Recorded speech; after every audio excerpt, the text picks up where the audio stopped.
what the fuck is the deal with Japanese pitch accent? If you look on the online Japanese learning community, you hear completely contradictory things. There's people on one hand saying that it's extremely important and that if you speak Japanese with bad pitch, you're going to sound like an idiot and people are going to have a hard time understanding you. And then there's other people saying that it's pretty much completely overrated. It doesn't really matter. Japanese people don't really care. And overall, this is kind of just a scam that people use to gatekeep the Japanese learning process. So what is the actual reality? Well, like most things in life, it's not black or white. The truth exists somewhere in that kind of muddy, fuzzy, gray middle ground. And in this video, I want to really do a deep dive on what this gray, muddy reality of pitch accent really is so that you can have a really nuanced, three-dimensional understanding of this territory, because there's so much so much misinformation that I see almost every single day in the online Japanese learning community. How important is pitch accent really? Well, the kind of common argument that you might hear is that, well, it's important because different words are pronounced with different pitch, right? There's a lot of words in Japanese where the only differentiating factor in its pronunciation is the pitch accent, right? The common examples that you hear is hashi and hashi, meaning chopsticks and bridge, right? Or ame and ame, meaning candy or rain, right? So if the only difference between these words' pronunciation is the pitch accent, then if you mess up the pitch, you're going to be literally saying the wrong word. And this is true. But even though this is the case, messing up pitch doesn't make your Japanese unintelligible nearly as much as you might think. And especially when we compare Japanese to tonal languages like, for example, Mandarin Chinese, right? So in Mandarin Chinese, they have tones, which are actually very similar to Japanese pitch accent. And if you completely butcher the tones, it's actually going to really make it harder for native speakers to understand you. And sometimes they just won't be able to understand you at all. And from what I've heard, this is actually a really big problem for learners, because even though that they are taught about tones, most people learning Chinese don't spend a lot of time really drilling them and working on them. And so when they speak Mandarin, they end up having some wacky tones. And apparently there are a lot of people that will say things like that there's some conspiracy where native speakers are purposely pretending that they don't understand in spite of, speaking this foreigner speaking perfect Chinese, when in reality, they're probably just butchering the tones. And so it literally is too hard for the native speaker to understand them. So if we compare Japanese to a situation like that in Mandarin Chinese, it's not nearly going to be as much of an issue, right? I hear foreigners completely butchering the pitch all the time. And in general, it doesn't cause that many problems with communication. Now, there's this interesting thing that happens where the amount that pitch accent mistakes are going to get in the way of native speakers understanding you actually depends on what level you're at Japanese. And paradoxically, the better that you get at Japanese, the more that pitch accent mistakes are probably going to throw native speakers off. And the reason for this is that when you're a beginner, everything is just going to be completely garbage, right? Not only your pitch accent, but your pronunciation, your grammar, the way you're using words, it's going to sound like what Japanese people call katakoto, which basically just means you sound like complete garbage in the language. And so when a Japanese person is like, oh, this guy's like a noob, he's like speaking katakoto, then they're going to do this move internally. I mean, it's going to be unconscious, but what they're going to do is they're basically just going to ignore pitch accent as an entire dimension of the language when they're listening to you speak. So whether you get the pitch accent right or wrong, they're basically just going to kind of subtract pitch accent as a dimension when listening to you speak, because they're going to intuit that your pitch accent is just going to be completely willy-nilly along with the rest of your pronunciation.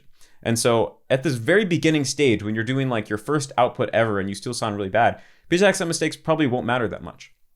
But if we go to the opposite extreme, let's say you sound almost perfect and your pitch accent is actually really good, but you just pronounce one word with the wrong pitch, it's going to stick out because everything else is native-like. That one random pitch accent mistake that you make is going to stick out, and it's actually going to be more likely to throw off a native speaker. Like I remember listening to one really fluent foreign speaker of Japanese, and his pitch was almost perfect, but he accidentally said koukai instead of koukai. And koukai means to regret. Koukai means to publicly release something. And even in my brain, I was like, wait, what? He released? What did he release? And then I realized that it was the wrong pitch. But that only happens to me when people are almost perfect at pitch accent, because that's when my brain is actually, trying to use that person's pitch accent as information to deduce what they're saying. And so in this way, basically pitch accent will and kind of paradoxically cause more communication problems the higher level that you are. And even at my level, my pitch accent is pretty good. I've worked on it pretty hard, but occasionally I'll still have a slip of the tongue and make a mistake. And even recently, there was a time where I used the wrong pitch and it actually did cause a problem in miscommunication.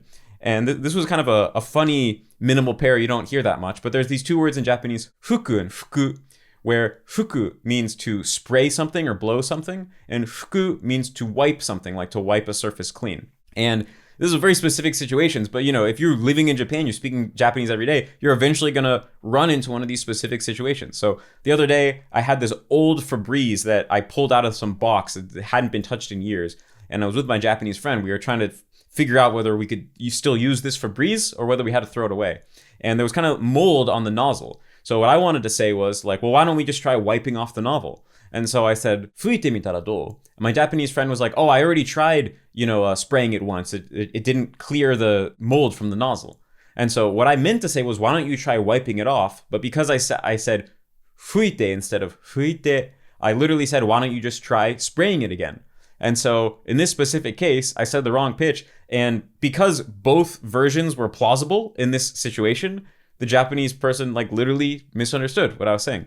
So this will happen to you occasionally, but all in all, I would say that if you're purely just talking about communication difficulties, yes, basically it's true that pitch accent mistakes are probably not going to trip native speakers up that much. I would say that if you have kind of average, you're a high level speaker, you've reached fluency, but you have kind of the average foreigner's level of pitch, which is pretty bad.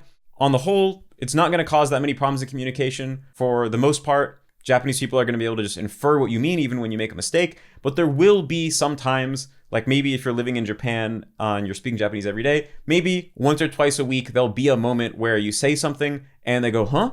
And then maybe they spontaneously realize it, or maybe you have to re-say what you said or clarify because you said something with the wrong pitch. So if someone is saying that literally it's going to never cause a problem because context always makes it clear, no, that's false. But it's also nothing like Chinese in that it's going to be constantly causing you issues if you have bad pitch. Overall, although like I explained, there's nuance depending on what level you're at, it will cause you some problems occasionally, but it's not going to be a huge deal. Is it going to be a massive quality of life to, not have these communication hiccups? I mean, it definitely is a quality of life improvement, but it's not going to be a night or day difference. In fact, I would say the thing that's just nice about knowing pitch accent is that when you go to say a word that you haven't heard that often or you're not that confident in, basically you have a way to make sure that you're saying it correctly. And so if you say something and a Japanese person goes, huh? You can kind of go in your head of being like, is the pitch accent the reason why they didn't understand me? Or is it because I made a different mistake? Or is it just because they're confused why I'm saying what I want to say, even though what I'm actually saying is getting perfectly communicated? So kind of just having that clarity, I feel like for a lot of people that don't really know pitch accent, but they just know pitch accent is a thing, whenever they're in that moment where there's kind of a little mini miscommunication, they don't know whether it was pitch accent or not. And they'll kind of assume and be like, oh, I must have made a pitch mistake, but maybe they didn't. And so there's that kind of psychological stress of being in the dark. But overall, like I said, that's not going to happen all the time. Overall, when you get good at Japanese, that's probably going to happen maybe once or twice a week if you're speaking Japanese every single day. So it's not a huge deal. On a kind of similar note, I want to talk about this idea that pitch accent doesn't matter because Japanese has many different regional dialects, and different regional dialects have different pitch accent systems. So first of all, yes, this is true. There are many different dialects of Japanese that are spoken all over the country of Japan. When it comes to pitch accent systems, there's not as many pitch accent systems as there are different dialects of Japanese. So there's probably an innumerable amount, probably hundreds of dialects across Japan. Broadly speaking, there's only really 3 or arguably 4 different types of pitch accent that you can find across Japan. And the vast majority of those fall into one of 2 categories, which is basically Tokyo style pitch and Kansai style pitch. And I use this word Tokyo style because that's actually what a lot of the literature within linguistics uses, even though it's spoken in a much broader area than just Tokyo. It's pretty much, the basis of pitch accent for the entirety of northern Japan and Hokkaido and stuff as well. But that's the term that's used. So really, if you live in Japan, and even if you're a Japanese person, the pitch accent systems that you make contact with on a regular basis are going to be the vast majority of the time this Tokyo style pitch or Kansai style pitch. And then there's some areas in northern Japan like Ibaraki where they actually don't have pitch accent. And sometimes you'll hear that as well, although it doesn't have a very good association with it. Like I think Dogen once used the term, like it kind of gives you the impression or the image in your head of like mushroom farmers. So like, yeah, most Japanese people, you know, if you're gonna hear somebody that's speaking one of the dialects that doesn't have pitch accent, it's generally not perceived in the most positive light. It kind of has like a hillbilly, uneducated type of sound to it. I'm not saying that it should be that way. I think it's kind of sad because we should embrace all dialects of the language and all ways of speaking the language, but that's just the reality of within Japan. And then there is also a different pitch accent system in Kyushu, but I don't think most people come in contact with Kyushu's or especially in like Kagoshima.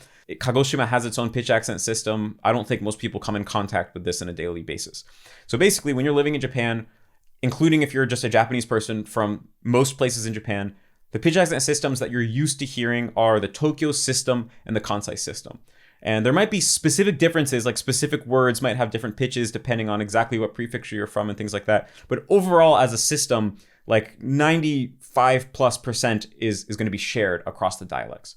So this is true even for Kansai. This is something that even Japanese people don't really realize, but there are many different dialects of Kansai Ben, right? There's Osaka dialect, Kyoto dialect, there's how they speak in Hyogo prefecture, and they're different, right? They have different verb endings and different expressions that they say, different personalities. But the actual pitch accent itself is actually the same. There might be subtle differences on like the level of individual words, but as a system, like I said, it's like 95% plus shared across the system. So that's something that there's a lot of misunderstanding of. So we have these two systems of pitch accent. Now, a lot of times people will talk about Kansai pitch versus Tokyo pitch accent as if they're like completely opposites or unrelated.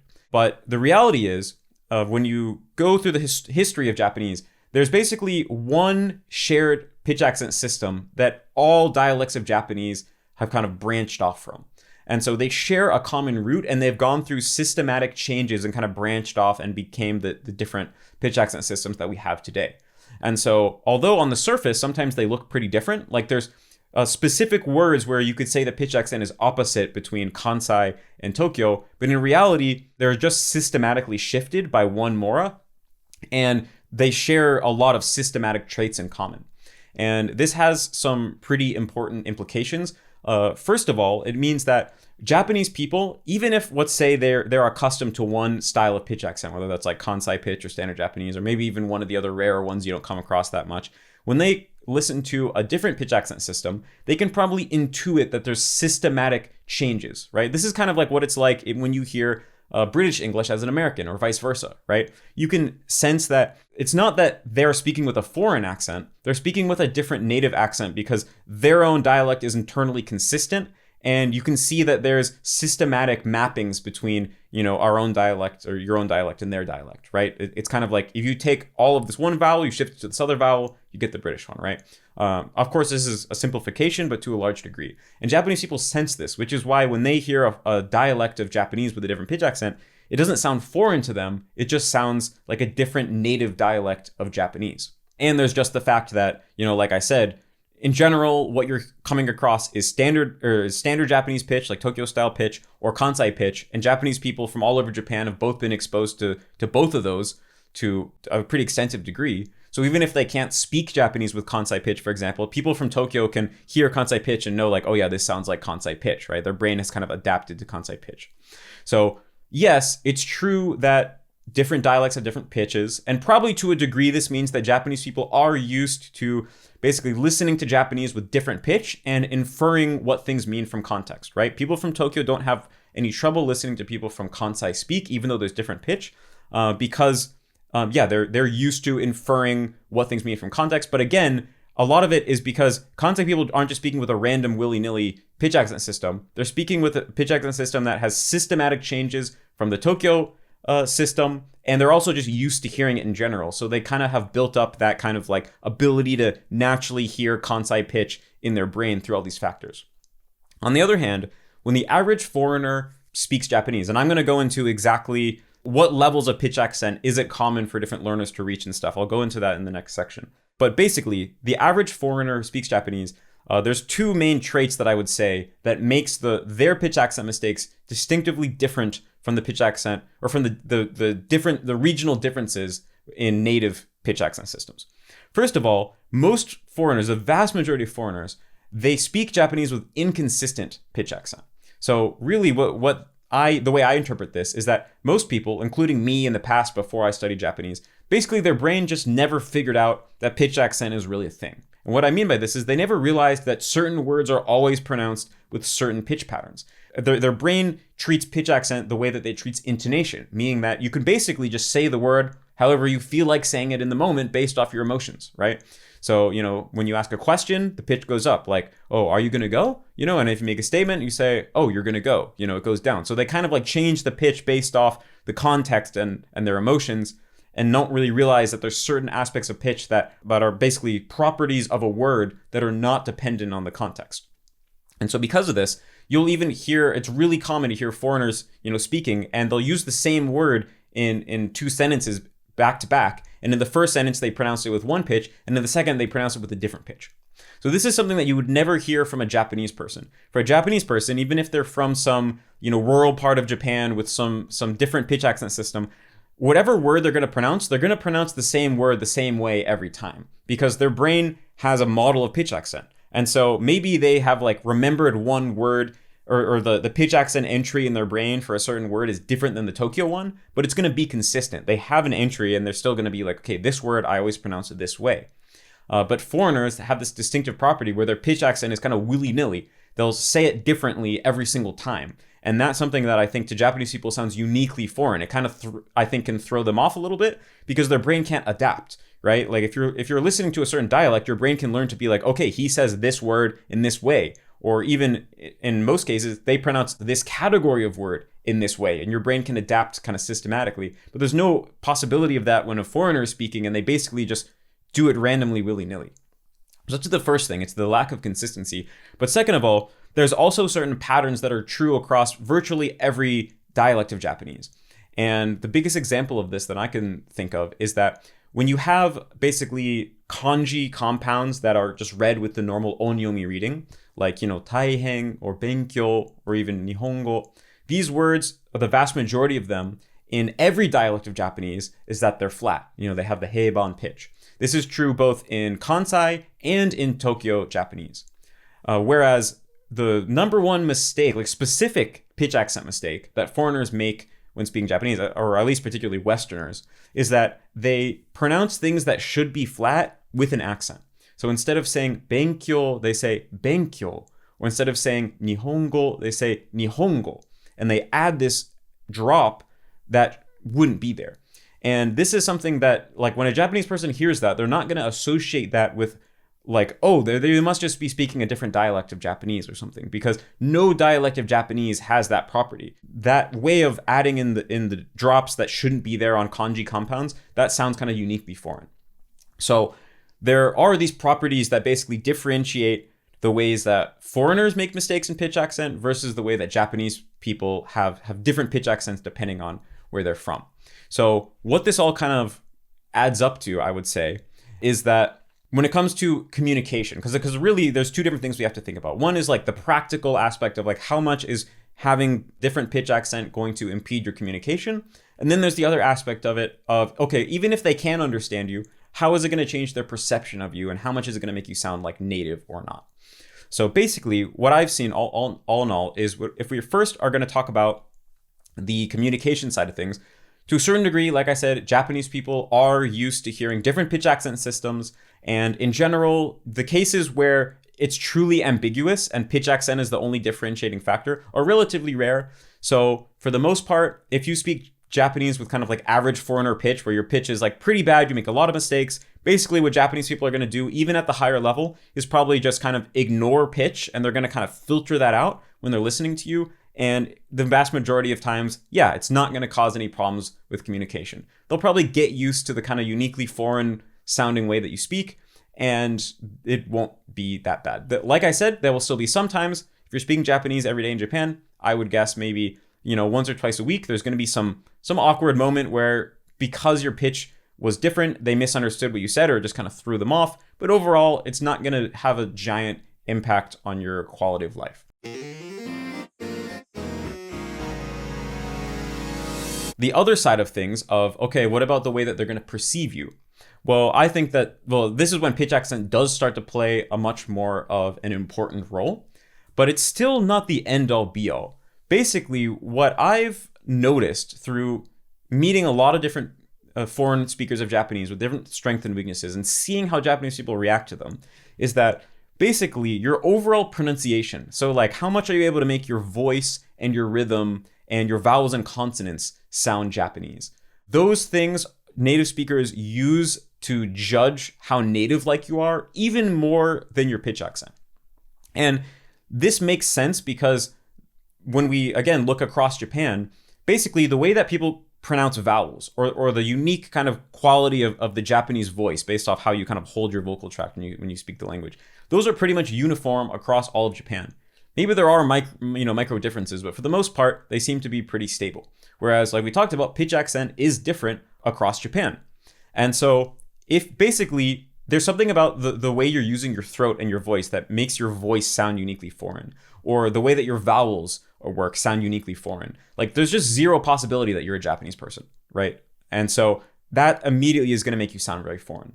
Whereas if you pretty much completely nail everything but pitch accent, and just your pitch accent is off, and your pitch accent is like okay, it's not like completely atrocious where you're saying like benkyo every time, but like you have a decent amount of pitch accent mistakes, there is a good chance that Japanese people will actually, like, if they talk to you on the phone, they would assume that you're a native speaker who is from some weird part of Japan that they're not familiar with, or maybe you moved around when you were a child, and so you have kind of like a hodgepodge, like mashup of different dialects, and they might actually, they'll immediately notice that your pitch accent is not standard, and they might be like, I wonder where this person is from, but you might be able to get away with them thinking that you're Japanese, even though your pitch accent is still off. And the other hand, like I said, even if your pitch accent is literally perfect standard Tokyo Japanese, if your voice sounds foreign or your vowels aren't perfect, they can hear something else, then they're going to assume that you're still a foreigner. It's going to sound like very, very good foreign Japanese. So when it comes to passing as a native, it is true that pitch accent is not the end all be all.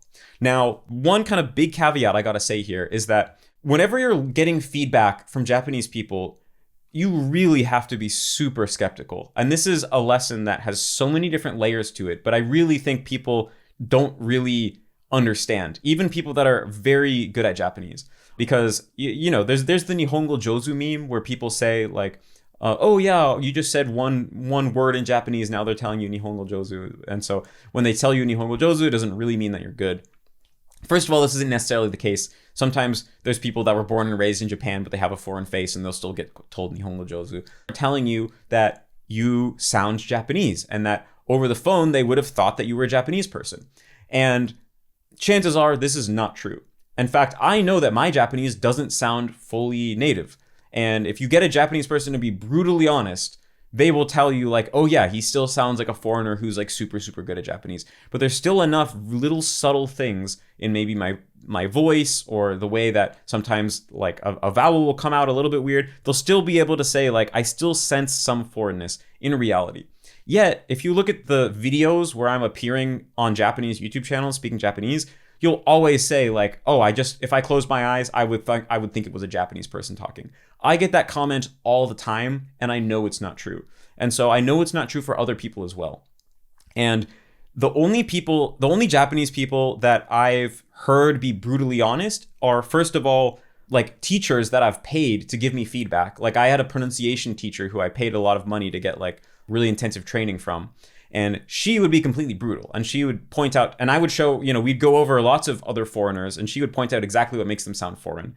And for the first time, it was almost like I was getting confirmation that I was getting gaslit by most Japanese people. I knew it was true because I could hear it. Like I could hear that I sounded a little bit foreign. I could hear that other people sounded foreign. And yet there's all these Japanese people saying that they sound native.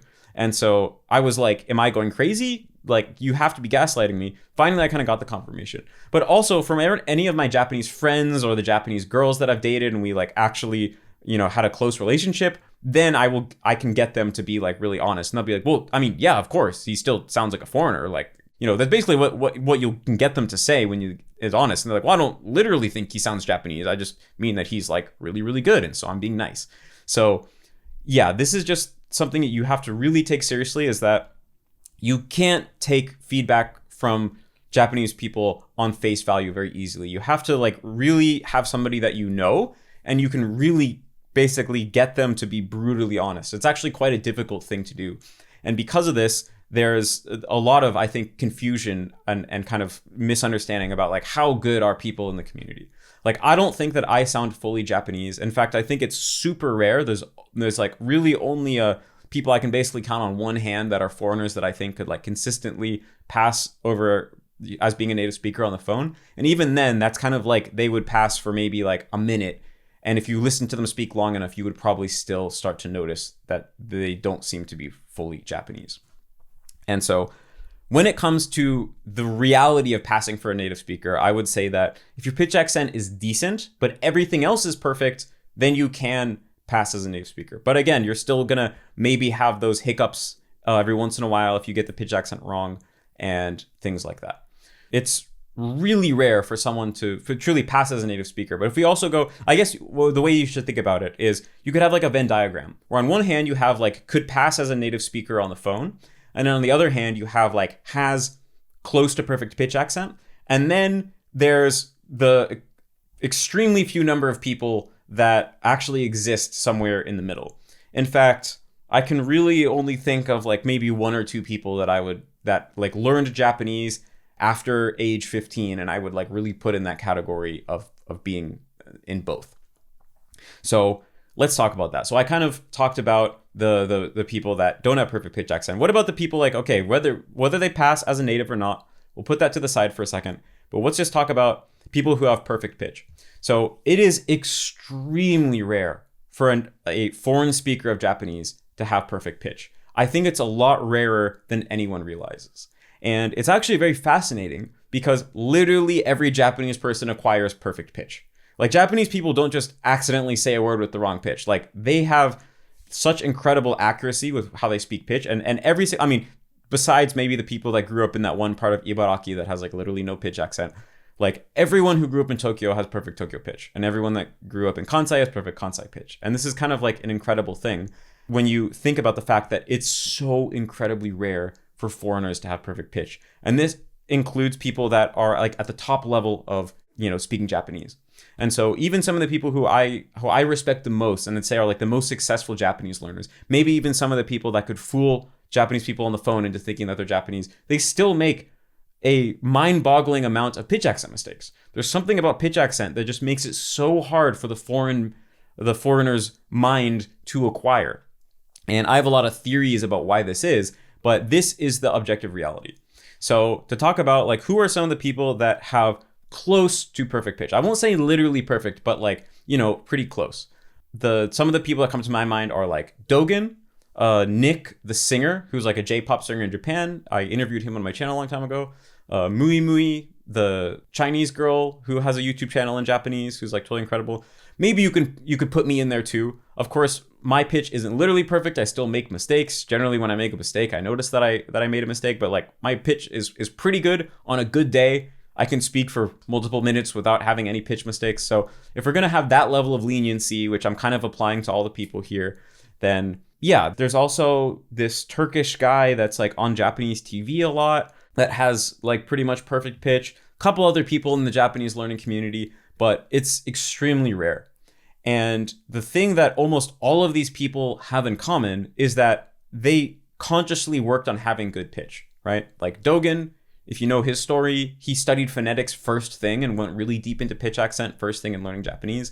Nick, the singer that I just mentioned, if you listen to the interview that I did with him, he at one part was doing like stage plays in Japan, and actually he talks about having his pitch accent get corrected. He's also just a musician, and so is probably pretty sensitive to pitch in general.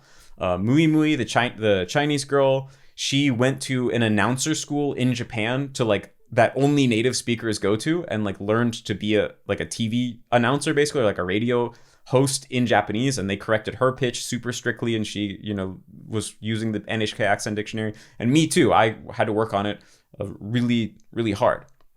And so there's, maybe a couple other people who I don't know their story in depth, but like they seem to have like close to perfect pitch, and they really did seem to just pick it up naturally.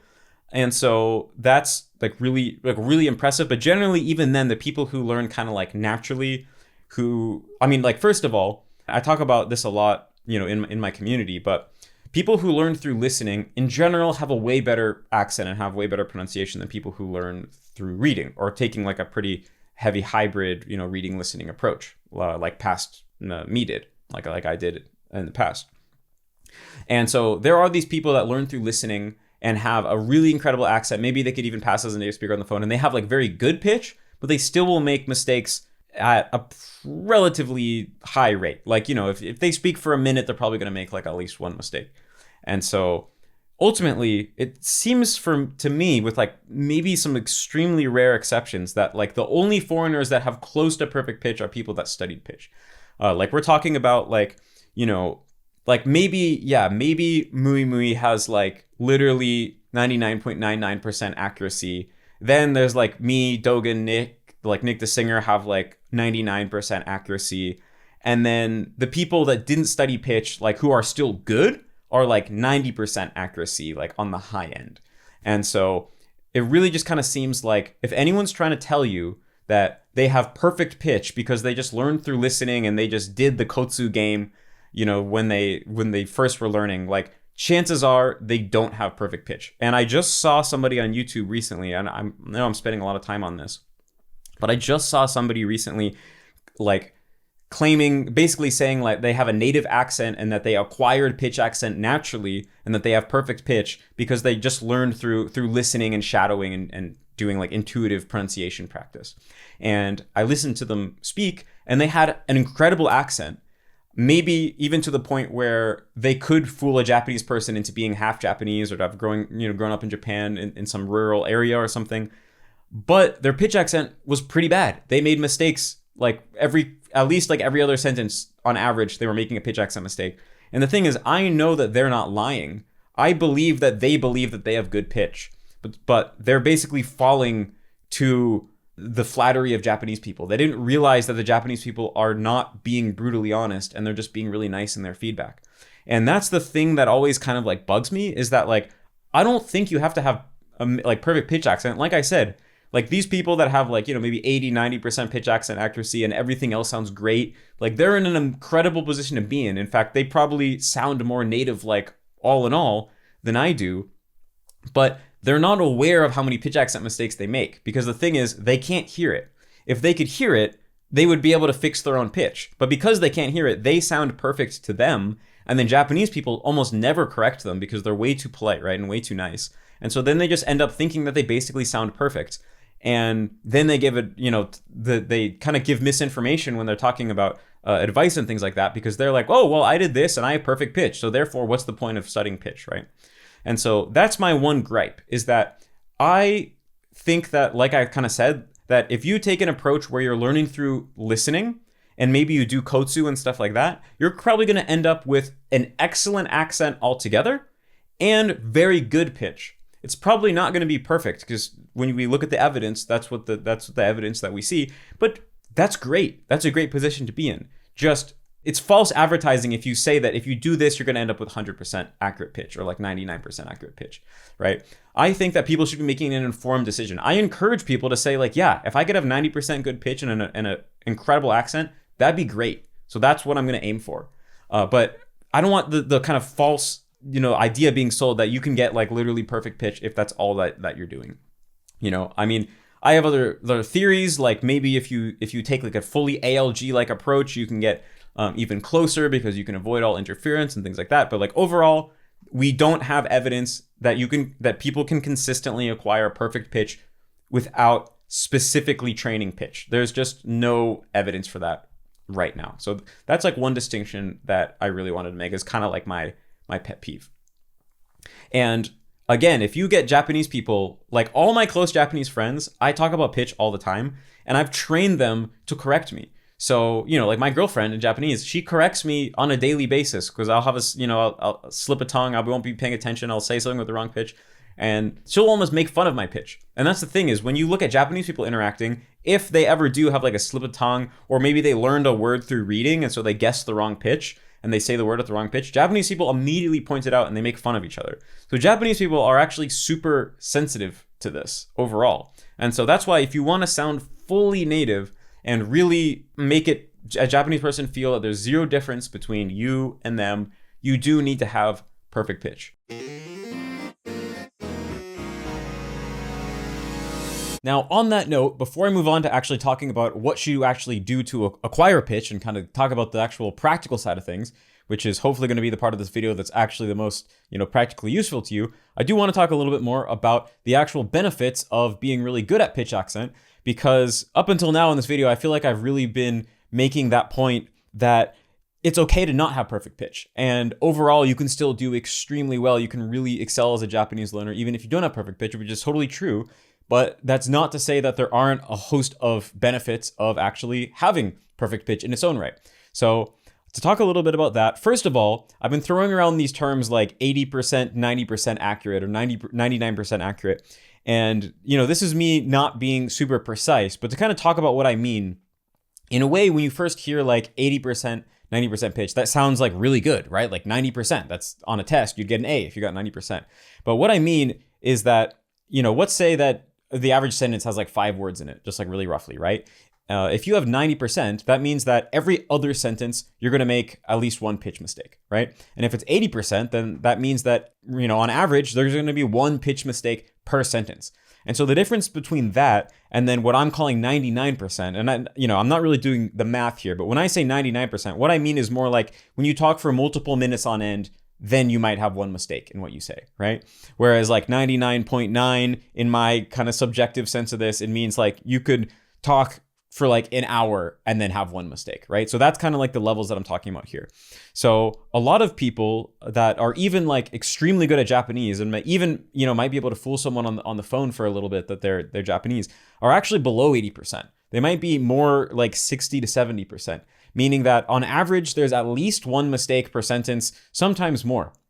And this is actually really common across people that have been living in Japan for decades or super fluent in Japanese. You see it all the time. That's why I'm saying it's shocking sometimes how little people have managed to acquire of Japanese despite the amount of input that they have and despite their competency in every other area, right?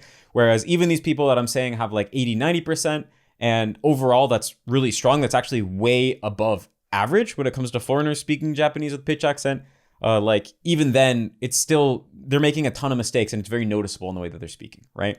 So what benefits do you get from, being in kind of each of these tiers? Well, like I'd say, I think you have to be in that 80 to 90% tier in order to consistently fool people on the phone that you're Japanese. And that's, again, assuming you also are literally perfect in every other area. And so that's like one thing. And I guess the one caveat to this is that some people can get away with having kind of like a hybrid Kansai and Tokyo accent. Like Olji Man, I would kind of put in this category, where if you watch a lot of Kansai content, you have a lot of influence of Kansai content, and you kind of end up with a hybrid of half Tokyo, half Kansai. That actually can sound very natural in Japanese. And there actually are a lot of Japanese people that sound like this themselves because they've moved around a lot during when they were growing up, or even they're a Kansai person trying to put on kind of a standard accent, but they only go halfway there. It's something that Japanese people hear a lot and it doesn't sound unnatural at all. And so if you do kind of pull away with this kind of like half Tokyo, half Kansai hybrid pitch accent, then it kind of masks any true mistakes that you make. Because let's say you're speaking in reality, you're like 40% Kansai, 40% Tokyo, and then 20% just foreign mistakes.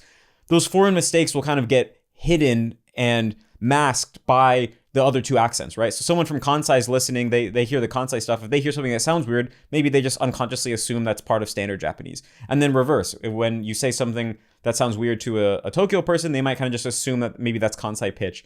And so that is something that you can get away with. And maybe that's even an intentional strategy that you could take, that some people would want to take.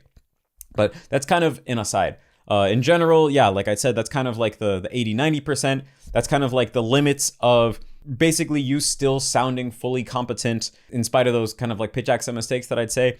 But the difference between that and then being kind of like the 99% category, I would say, is that, I mean, in a certain way, you can kind of flip it in reverse and be like, if you have kind of like an overall mediocre accent and you make a bunch of pitch mistakes, then overall you just really sound like your everyday foreigner speaking Japanese. And when Japanese people hear that, they're going to think like, okay, this guy sounds like a foreigner. How good is he at Japanese really? You know, and they're going to kind of play this game with you where they're going to purposely dumb down their speech and see if you're still understanding. And they might try to use weird English words that normally they wouldn't use because they think that's going to make it easier for you to understand, even though oftentimes it actually has the exact opposite effect. And you're going to have to really earn your competency every time you meet a Japanese person, which can be a big pain in the ass. And I have a lot of friends that are in this position and I've seen them go through it. Whereas, like I said, if your pronunciation is almost perfect, but then you just, you know, make a decent amount of pitch mistakes, then they can still kind of mentally, they will probably put you in that category of like, maybe you have some weird regional influence, but you're still almost native. And on the other hand, even if you, like, this is where I would put myself, if your pitch is almost perfect, and maybe there's still some aspects of your pronunciation on a very subtle level that still don't sound 100% Japanese, because your pitch is perfect, it still immediately gives them this impression that you're an extremely competent speaker and that you know the language very well. And what I find is that when I just speak a few sentences, even sometimes just a few words, but the pitch accent is all spot on. And of course, you know, I'm being really harsh on myself. My pronunciation is still, objectively speaking, excellent. Although I don't want to say, you know, it kind of feels awkward to say that. I mean, objectively, I've worked really hard on my accent and I got a ton of input. And overall, my accent is really good. I'm just saying that there's still microscopic foreign artifacts that native speakers unconsciously pick up on that makes them think that I might be like a foreigner. But because the pitch accent is really solid, it kind of compensates for that, I feel like. And it gives them this impression that, oh, that he's like an expert speaker of Japanese. And they will, a lot of times, I feel like I can bypass that whole stage of them worrying that I'm not going to understand. I mean, of course, there are always going to be like some people that just see your face and see that you're a foreigner and still like won't accept that you're good at Japanese. And I know this happens even to people born and raised in Japan. So that is a real thing, but that's pretty rare. Most Japanese people are not like that, and they're going to be judging based off what they hear.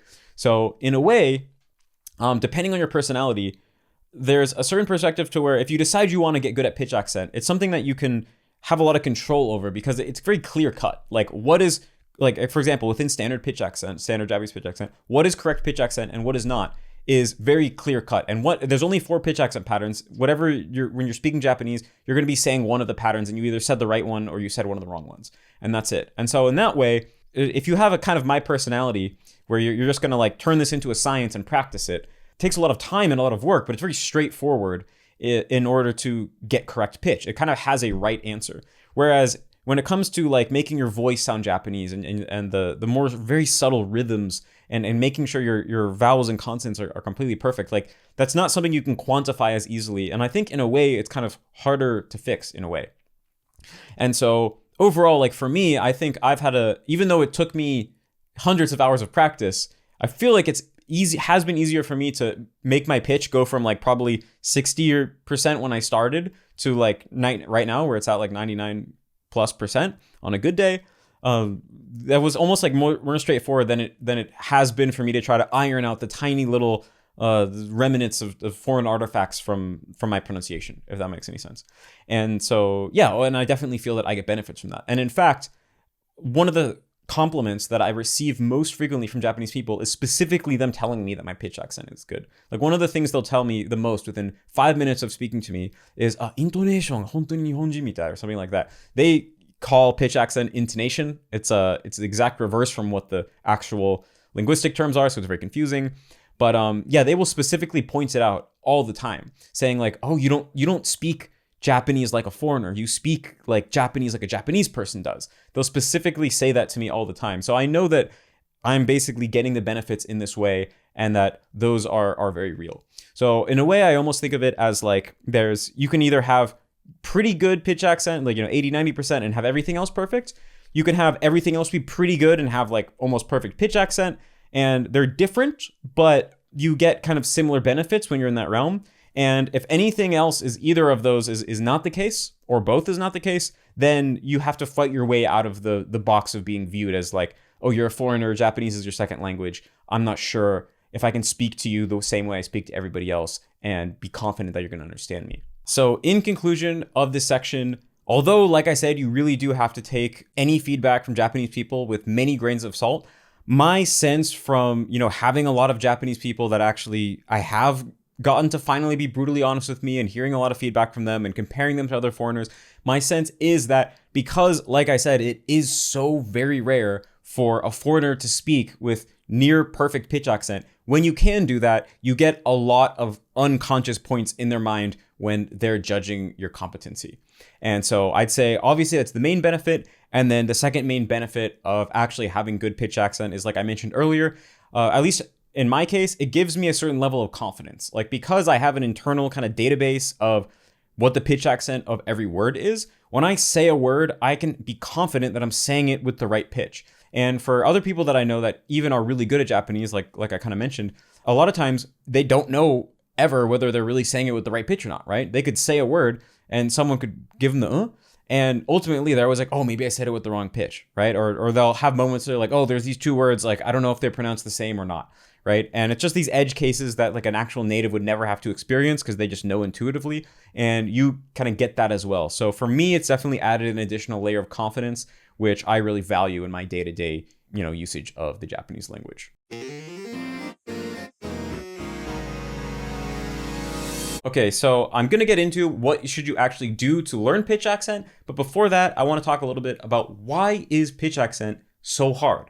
And I think that there's two main reasons for this. One of them is that they're hard for the same reason that Mandarin Chinese tones are hard. And second of all, I think there's actually a dimension that makes them much harder than Chinese tones. And I think understanding this will also help a lot as background knowledge when I go into the next section on how should you actually learn pitch accent yourself.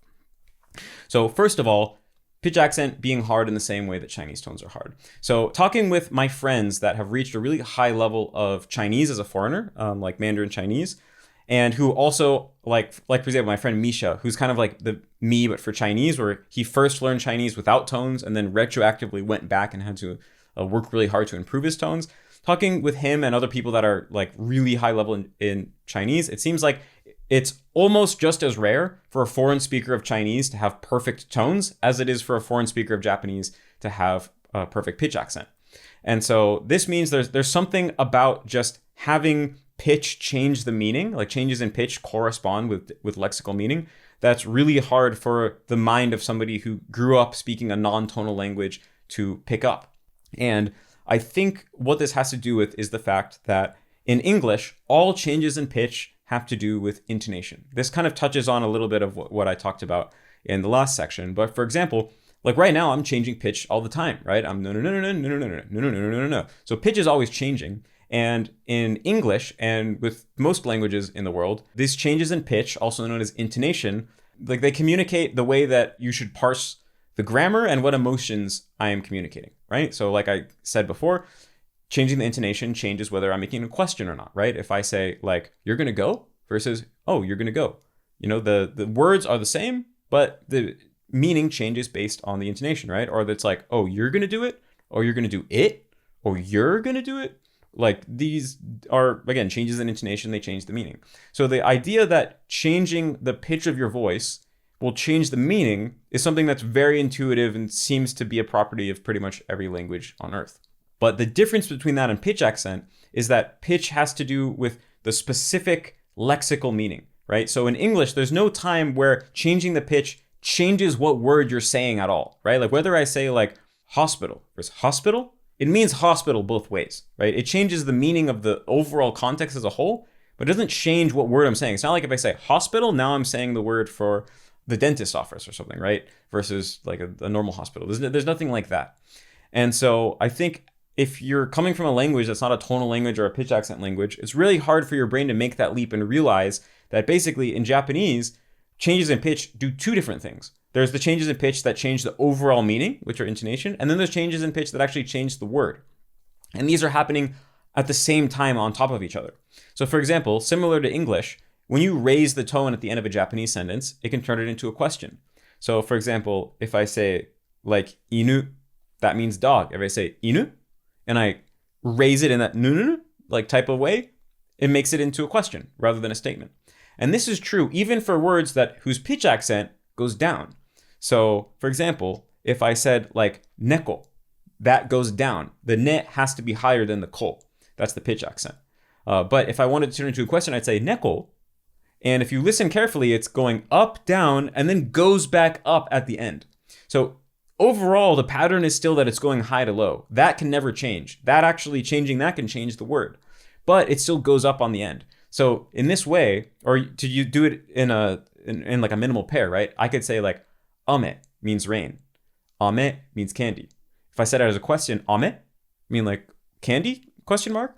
If I said ame, it goes down then up. That's rain. And so in this way, pitch is doing two different things at the same time on the same layer. It's changing the meaning of individual words. Does it mean rain or does it mean candy? And it's also changing the overall meaning of the sentence as a whole. Like, is it a question or is it a statement?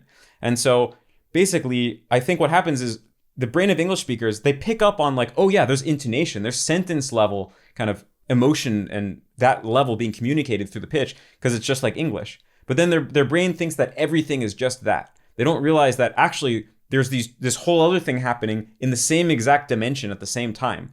And so they think, like, a lot of times people who've got a lot of input, they'll realize like, okay, for a tu mora noun, there's two different patterns. I can, if I want to make it a question, I can say or like, you know, ame. They notice that there's those two patterns, but they think that you can basically just say whichever one that you feel like. So they'll say neko, and they'll say either one like that. And so I think this is the same with tones as well, right? It's the same thing. There's nothing in English where you can, it's the same thing in Chinese, right? You change the tone, it changes what word you're actually saying in the first place. There's nothing like that in English. And so probably high-level Chinese speakers, they don't say something that's not a tone in the first place. Probably everything they say is one of the four tones because their brain has internalized, okay, only these patterns exist in the language. But they don't realize that certain words have to always be used with the same tone, right? And they'll kind of mix them up willy-nilly. And so there's that aspect of why it's really, really hard, right? Just getting your brain to realize that there's two things happening within the same exact vector of changes in pitch. But the second thing is that there's a certain aspect where tones in Mandarin Chinese are hard enough. But there's something that makes Japanese pitch accent actually, in my opinion, way more difficult than Chinese tones. And I'm actually pretty far into studying Chinese, so this is largely from my own direct experience. But basically, with a very small number of exceptions, in Chinese, every word has a tone. In fact, every syllable basically has a tone, and those tones are very consistent. And so it's basically, you're kind of just going, like if you're going to be reading text, right? You're going from left to right, and you just say the tone of each character. Now, there are a few rules where, like, if you have two third tones in a row, the first one changes to second tone, but there's a very small number of these rules, and they're completely consistent. And they're systematic. They apply to everything as a whole, right? It's like whenever you have 2-3 tones next to each other, the rule applies. And so overall, it's very straightforward. It's just like, okay, learn the tone of every word, learn the couple of extra rules, and then you just say it how it is for the most part. Whereas in Japanese, in pitch accent, there's a whole other dimension of rules that are actually really complex, and there's exceptions to the rules and there's exceptions to the exceptions. So, for example, the odaka pattern, right? There's 4 main pitch accent patterns in standard Japanese. There's like 7 in Kansai, because it's actually more complicated, but in standard Japanese, in Tokyo pitch accent, there's 4 patterns. One of the patterns, it's flat, and then the next thing that attaches low. So, if I say, for example, like kotoba, if I just say it in isolation, it sounds like it's heiban.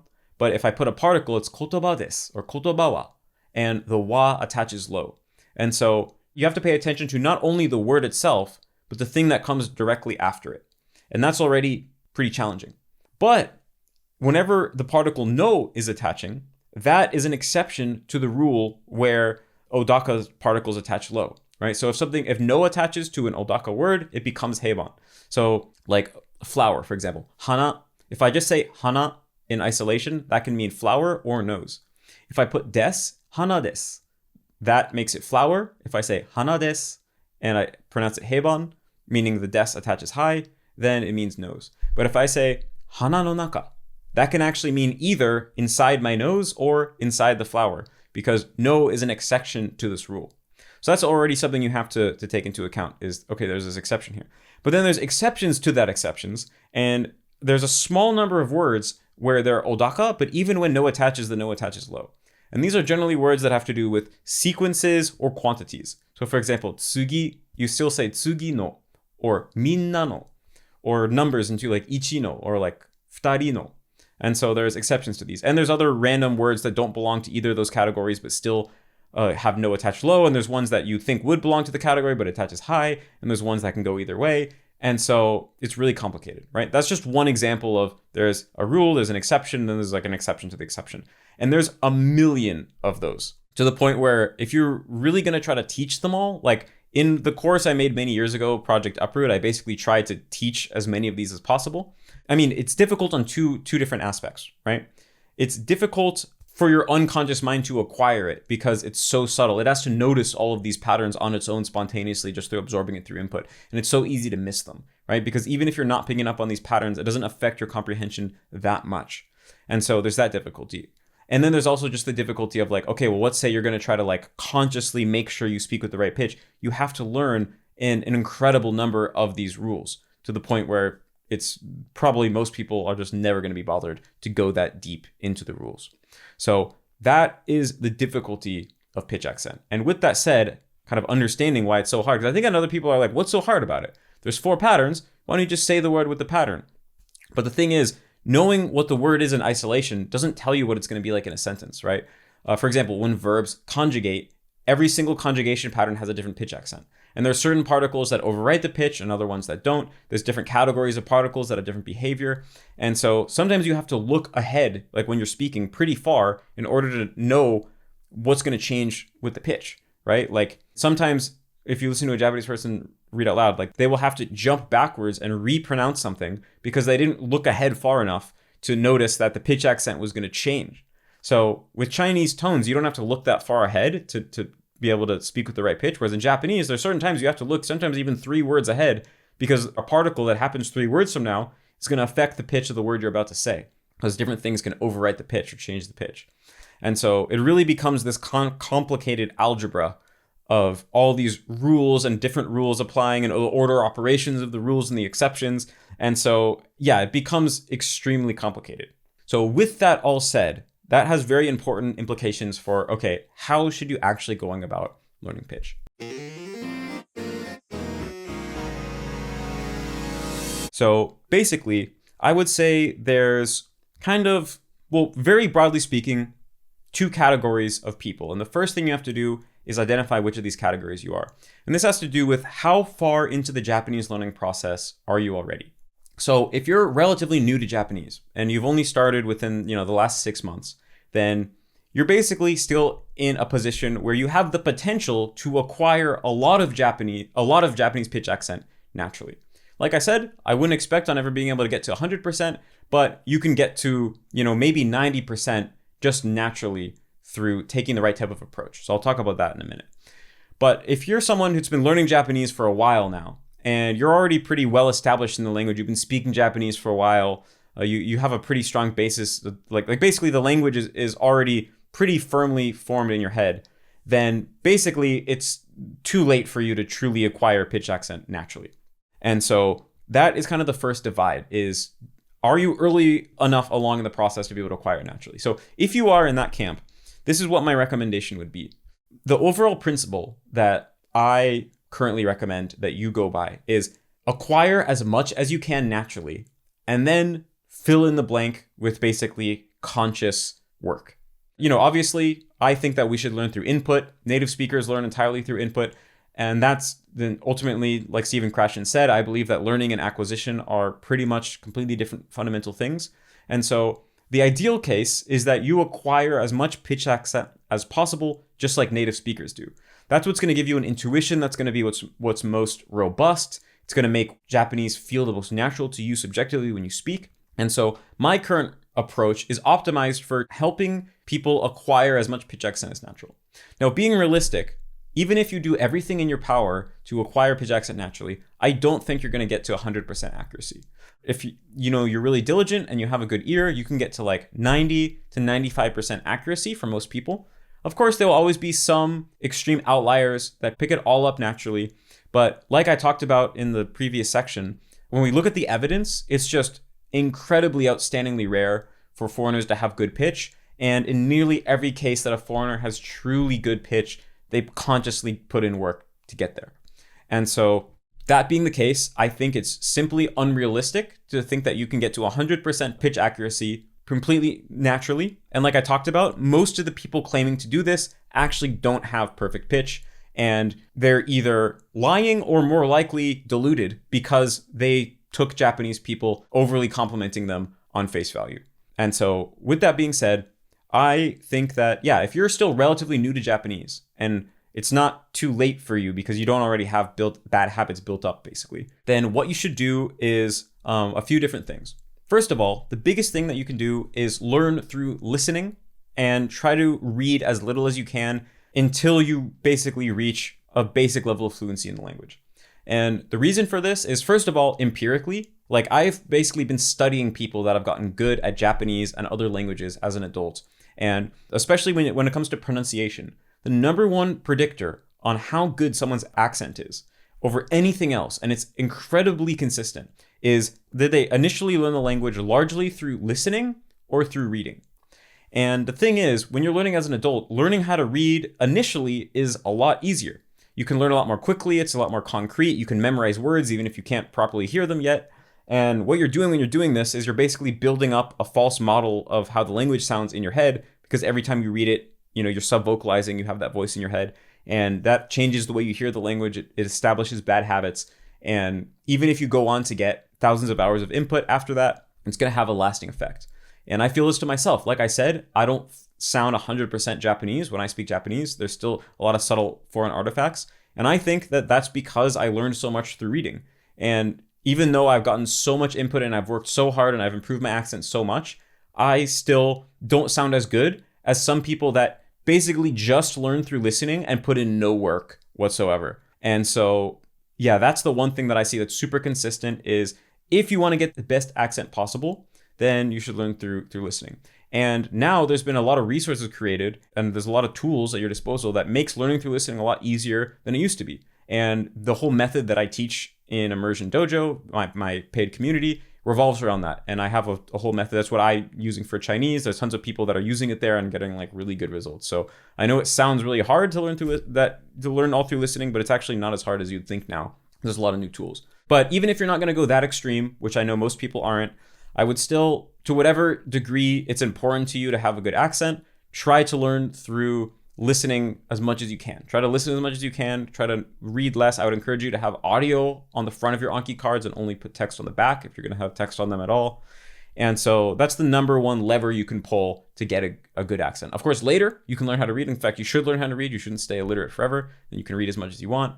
And so in the grand scheme of things, if you're going to be speaking the Japanese language for the rest of your life, which is probably multiple decades, you're only depriving yourself of, 1 or 2 years of not reading, and then you can spend the rest of the decades reading. But I've already gone on this point long enough. In terms of more practical advice, what I'd recommend doing is, well, first of all, doing the Kotsu website. There is this website called Kotsu, and there's kind of a lot of other similar spin-offs where basically it's just a little game that allows you to guess the pitch accent. It will play the pitch accent and you guess which one that you heard. And this is actually basically a one-to-one implementation of what in second language acquisition research is called high variability phonetic training, or HVPT.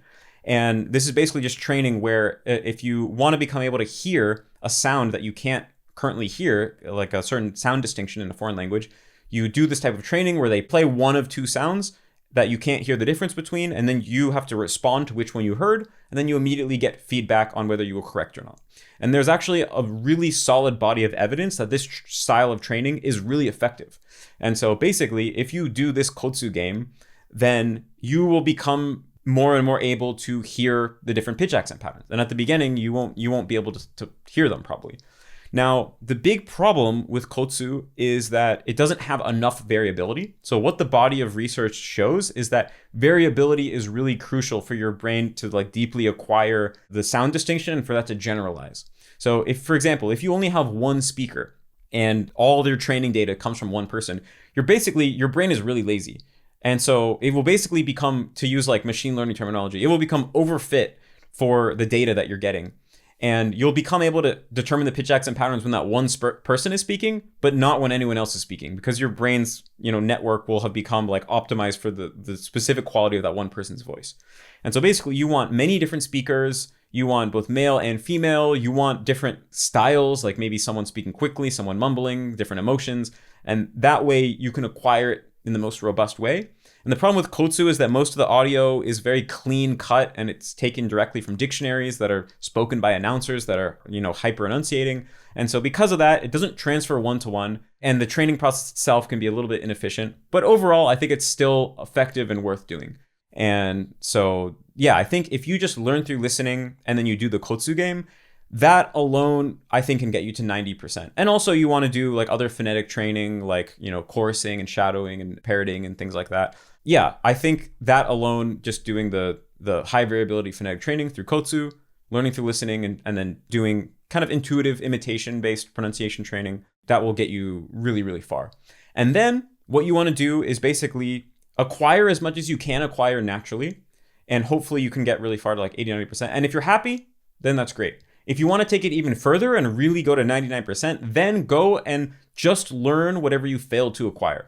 Ideally, you can fix it on just a word-by-word level because you have acquired kind of like the majority of the pitch accent system as a whole. So you don't have to go and learn all the rules from scratch. You can just kind of learn what words you tend to get wrong a lot and kind of fix those. But it depends on how much you're able to acquire naturally. You might have to do more or less work. But basically, the ideal is get as far as you can just through input, doing it naturally, and then if you bridge the rest of the gap. I think that's better than trying to basically take things into your own hands right from the beginning. And from the first time you output, you're consciously thinking about pitch, because I think there's actually a really high likelihood that you're going to naturally acquire less than you would have otherwise by taking things into your own hands consciously, right? Because the conscious system of thinking about the rules and monitoring the way you speak, that's a very different system than the unconscious bottom-up system of your brain organically kind of abstracting out patterns through getting math input, right? And so obviously that's the more robust pattern that we want to prioritize if we can.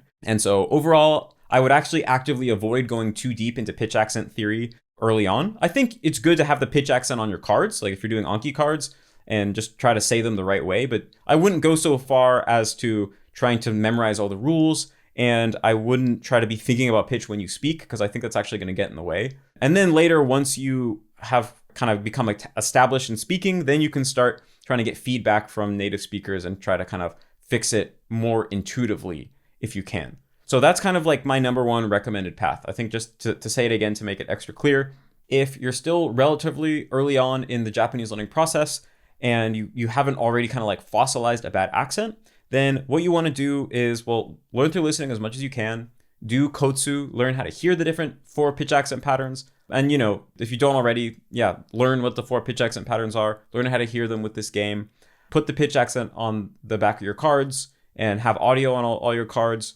And overall, be aware that pitch accent is a thing. But when you're speaking, don't consciously worry about it too much, and don't try to learn any of the rules or anything like that. I think if you do that, then you will acquire hopefully between 90-95% of pitch accent naturally. And then whenever you do speak, have native speakers correct you and try to remember the right pitch just through listening. You don't have to think about what pattern it is, but just try to think of it as like, this is just how it's supposed to sound. It's just like if someone called me like Moats, and I was like, oh, my name's not Moat, it's Matt. You just remember like, okay, it's Matt. You just remember it through sound, right?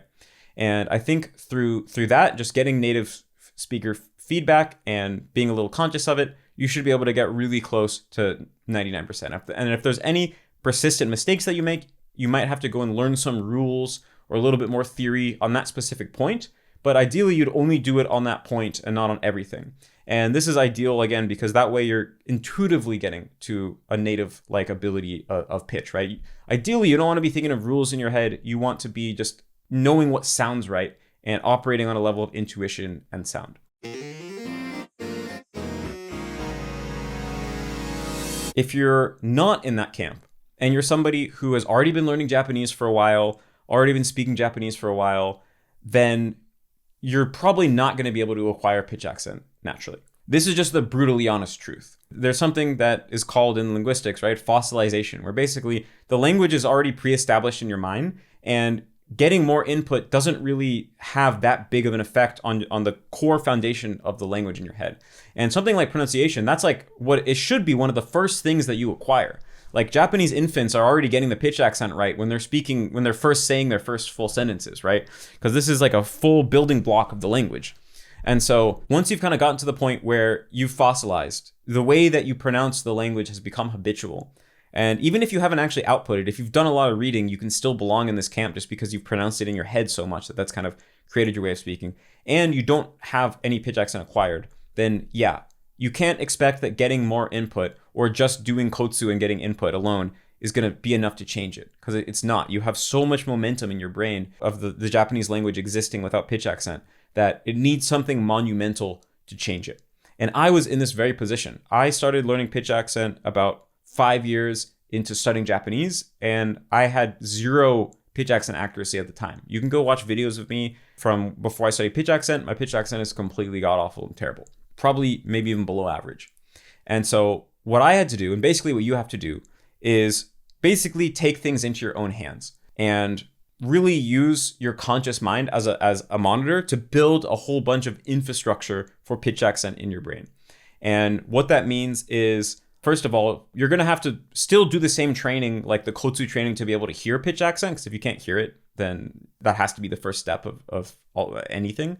But even after you can hear it, that's not enough. Basically, the only way that I can reasonably see to fix your pitch accent after you fossilize is you have to go and memorize the pitch of pretty much every word, and you have to go and consciously memorize all those complicated pitch accent rules that I talked about. And then you have to actually practice pronouncing Japanese with the right pitch. And you can do this many different ways. Like the way that I did it is whenever I went to speak Japanese, I would think about the rules and make sure that I said it right. You can also just read out loud if you want to isolate the process of speaking with the right pitch. You don't have to be composing your own sentences. You can get a tutor and you can have them correct your pitch while you read out loud. You can practice that way. But basically, that's what you have to do. And what happens in my experience is basically you get faster and faster at consciously saying things with the right pitch. And this is a different process than true unconscious acquisition, but you build this infrastructure, and just like any skill, like learning how to drive or getting really good at a video game, like basically your brain gets faster and faster at applying the pitch accent rules and recalling the right pitch and saying it with the right pitch. And you build habits of always saying certain phrases in the right way with the right pitch. And over time, your basically conscious pitch apparatus gets really good. And eventually what happens is, like basically through building this apparatus and always paying attention to pitch and training your brain to get really sensitive to pitch, eventually your brain does start actually taking in pitch on the subconscious level.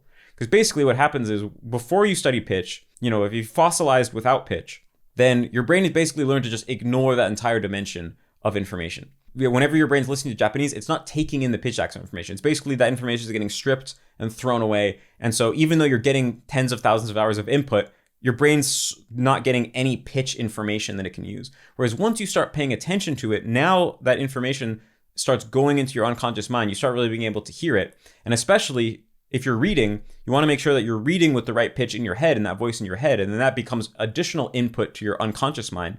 And eventually, after maybe a year or two of doing this, you'll start to have an actual unconscious intuition of pitch that's actually more like a true native-like intuition. It's not just a conscious system that you have. And in my experience, I've been consciously paying attention to pitch to probably like 10 years now, which is really crazy. And my intuition for pitch is quite good.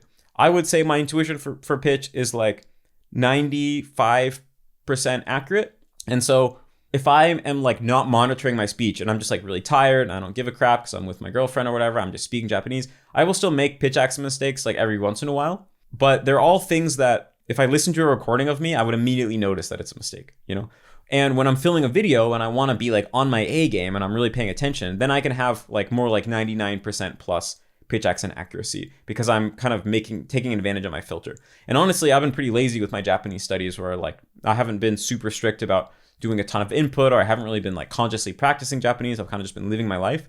And I think I could get to even higher level of accuracy if I was like actively practicing. But I'm pretty much just living my life in Japan and being lazy. And I have basically like that 99% level of accuracy. If you're like me and you learned Japanese through reading, and so you basically, your brain never realized pitch was a thing and you kind of fossilized, you have two choices. You can either basically just say, you know what, fuck it, I'm not learning pitch accent. And honestly, that is a totally valid decision. Honestly, I would recommend that decision to most people, because the other choice, which is doing what I did and memorizing the pitch of every word and memorizing all the pitch accent rules, basically, I just know most people are not going to do that. And it's such a big time investment, and it takes so long to actually pay off. And in the beginning, your Japanese will get worse because you'll be thinking about it too much. And so honestly, I would only recommend that to you if you're just like, I want to sound as native-like in Japanese as possible, no matter what, and I don't care how much effort it's going to take.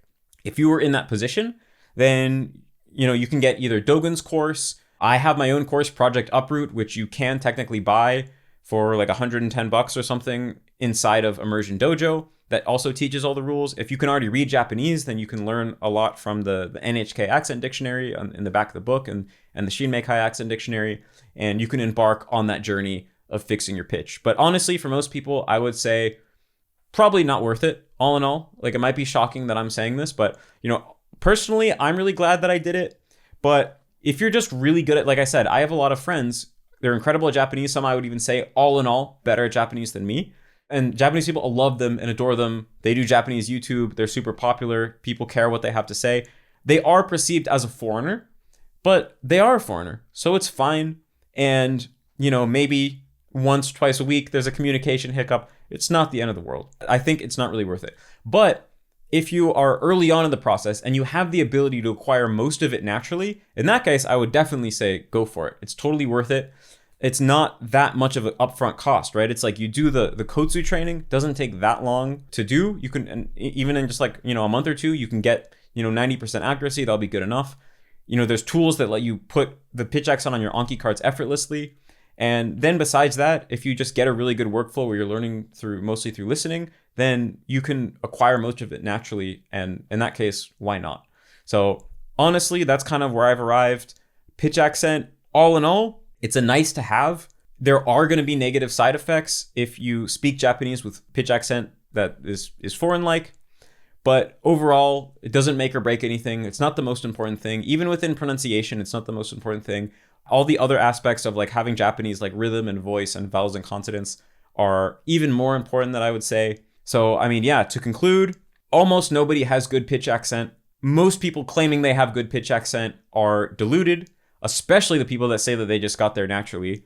But honestly, that's okay. If you have good Japanese but bad pitch, you are probably going to be perceived as foreign, but they're still going to sound like you're incredible at Japanese. It's not going to really cause you that many hiccups day to day.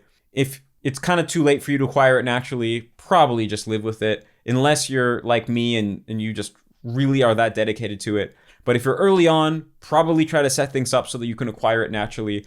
Because both when it comes to setting it up naturally, not only are you going to get pitch accent, it's going to make your whole accent sound really native-like.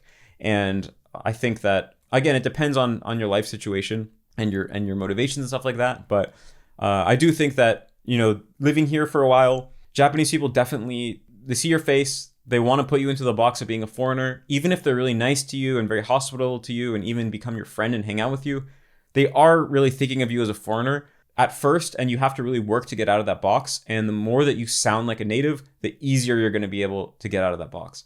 Maybe you don't even care about getting out of that box. And the more I live here, the more that I think that it's actually a valid perspective.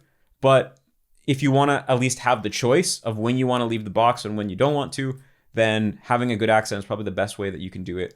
So yeah, check out Immersion Dojo if you want to hear about more of my specific recommendations. And that's it.